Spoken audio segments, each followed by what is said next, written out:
Well, what a delightful looking group of young people. Where are you from? America. Michigan. America. What? Oh, all right. Where did you come? Wow. What city? That's a long way to come by bus, though. Where did you come by in the bus? Michigan. That's it. Ah, well, I suppose you know who I am, right? Because she just told you. Theodore Roosevelt, 26th President of the United States. You know, I'm known by many names. I was not the first one. I was number 26. But I've been known by many names.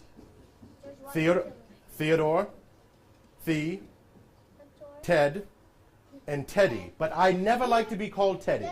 I never like to be called Teddy. And I think a person should be called by what they want to be called. Right? Right. I was born on October 27, 1858, at number 28 East 20th Street in New York City, in the house in which we lived during the time that my two sisters and my brother and I were small children. The front room, the parlor, seemed to us children to be a room of much splendor, but was open for general use only on Sunday evenings or on rare occasions when there were parties.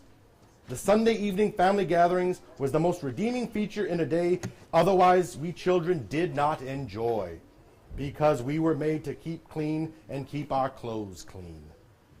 I like to play in the dirt myself. The ornaments of that parlor, I remember now, included a gas chandelier decorated with a great quantity of cut glass prisms. Now these prisms struck me as possessing peculiar magnificence. One of them fell off one day, and I hastily grabbed it and stowed it away, passing several days of furtive delight in the treasure, a delight always alloyed by the fear that I would be found out and convicted of larceny, which means stealing. Don't worry, I'll give it back. Pass it around. Now, my family all had nicknames. We all had nicknames for each other. My mother, Martha, was Mitty. My father, as I said, was Thee. My sister, Anna, had two nicknames, Bambino, or Bammy, as we used to call her, and Bai. Yep. Don't ask me why, but it was Bai. Now, I've been called many names, as I've told you. I've also been called one that I really, really like, and that is a writer. I'm the only president of the United States who could be called a writer for their profession. You know what some of my favorite books are? Yeah. Children's books. Yeah. Like, oh, Dora? Diary of a Wimpy Kid, anyone? Yes. I love that book. I think there ought to be children's books. I think that the children will like grown-up books also, but I do not believe that a child's book is really good unless grown-ups get something out of it. Stay. For instance, there's a book I did not have when I was a child because it was not written. Laura E. Richards' Nursery Rhymes. My own children love them dearly, and their mother and I love them almost as well. The delightfully lighthearted Man from New Mexico Who Lost His Grandmother in the Snow? No? How about The Adventures of the Owl, the Eel, and the Warming Pan? And The Extraordinary Genealogy of the Kangaroo whose father was a whale with a feather in his tail who lived in the Greenland Sea, while his mother was a shark who kept very dark in the Gulf of Kerribee. Have you read those? No? Maybe one day I'll come back and I shall read them to you. But you know what also one of some of my favorite books were? Westerns. Cowboy books. Cowboys, you know why? Because I was a cowboy. I owned a ranch in New Mexico. You can write him later. But you know what the most important thing I think a cowboy should have? What? A horse, that's one. What else could a cowboy have? That might come in handy, but what else? A rope is good too, but you know what the most important thing a cowboy should have? Honesty. Honesty. Telling the truth. I shall explain. A number of years ago, I was engaged in cattle ranching in the Great Plains of the western U.S. Now, there were no fences. The cattle wandered free. The ownership of each one was determined by the brand, and the calves were branded with the brand of the cows they followed, the little baby cows. Now, if on a ranch an animal was passed by, the following year it would appear as an unbranded yearling, and we called it a maverick. Now, by the custom of the country, the mavericks were branded with the brand of the man on whose range they were found. One day, I was riding the range with a newly hired cowboy, and we came upon a maverick. We roped and secured it, and the cowboy started to put on the brand.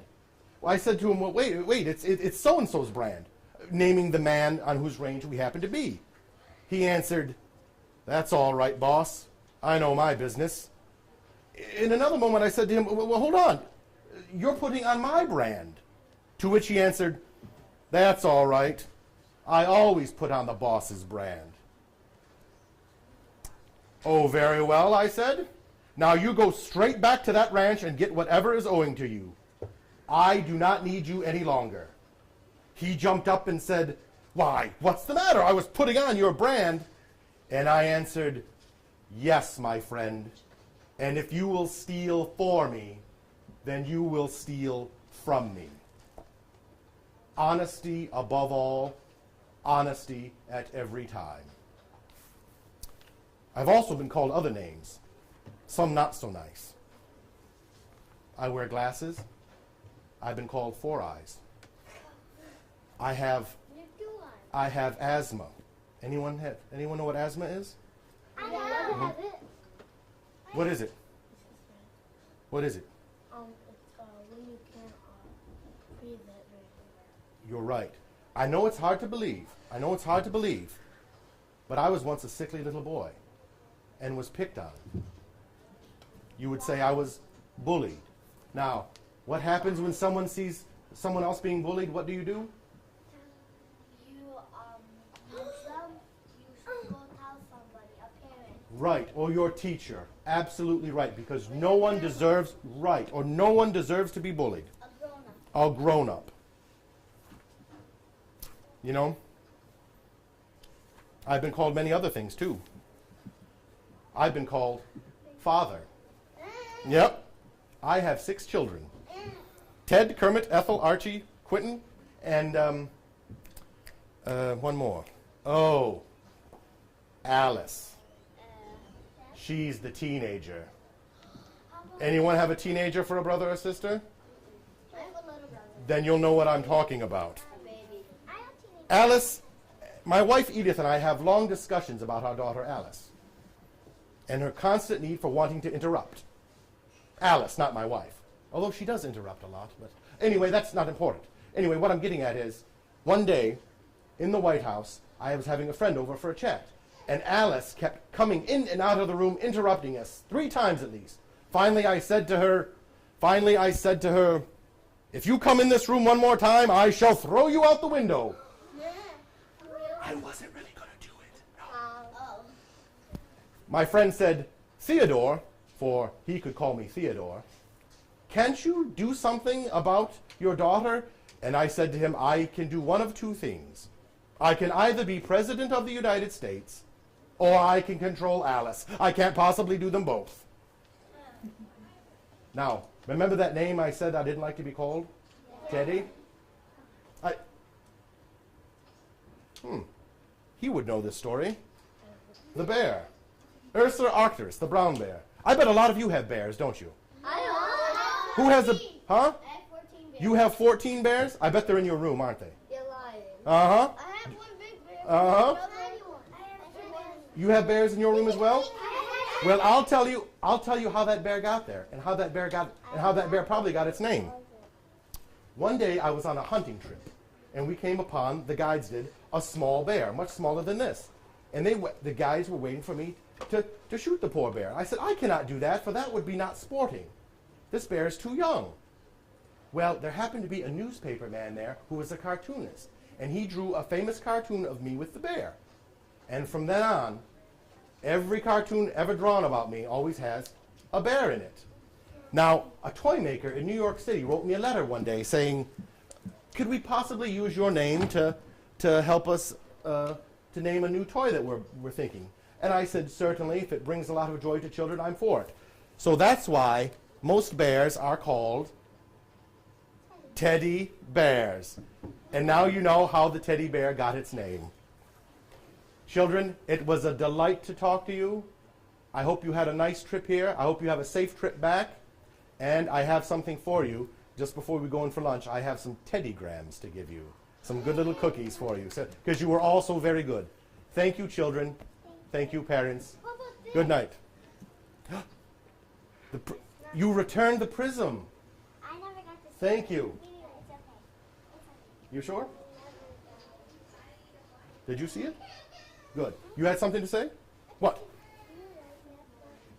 I wrote everything that I read out of this book for my autobiography. okay. Are you real? Am I real?